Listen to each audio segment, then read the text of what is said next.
La visita alla Torre Carlo V di Porto Empedocle, alla casa natale di Luigi Pirandello, aprirà venerdì prossimo la seconda edizione del Raduno Nazionale d'Auto d'Epoca Ante 1945 Girgenti Classic Tour, un evento di nicchia che valorizza e promuove il nostro territorio, offrendo nel contempo la visione di attrazioni paesaggistiche, culturali, storico-industriali e gastronomiche della provincia. Filo conduttore di questa seconda edizione è la Strada degli Scrittori, nata dall'idea di Felice Cavallaro, che si è trasformata ben presto in un progetto di rilancio culturale ed economico di un'area geografica che si snoda nei luoghi che hanno dato i natali ad Andrea Camilleri, Leonardo Sciascia, Luigi Pirandello e Tomasi di Lampedusa. La suggestione del percorso della via degli scrittori, Porto Empedocle, Racalmuto, quindi Sciascia, Pirandello, Camilleri e anche Tomasi di Lampedusa con Palma, è una bella suggestione che però, dico io, va riempita di contenuti sempre di più.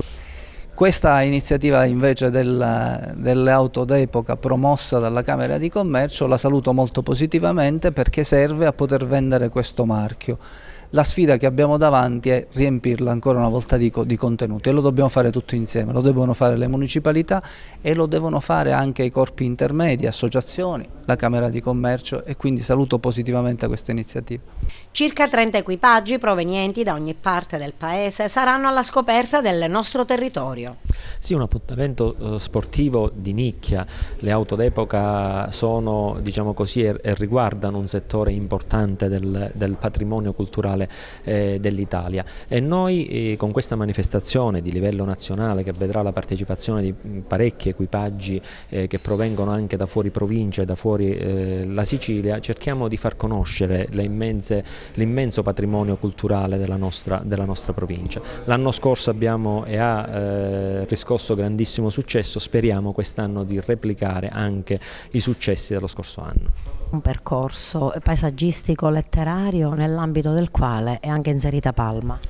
È una presenza che noi cercheremo di arricchire anche per altri aspetti, non soltanto letterari ma cinematografici, e fortunatamente noi avremo la possibilità che domenica in questo circuito visiteranno anche le bellezze straordinarie del castello Chiaramondano, l'unico che cade a picco sul mare nella costa palmese, e in più il Palazzo Ducale e il monastero. Lì saremo presenti anche con delle vetrine di prodotti di qualità per offrirle ai nostri ospiti.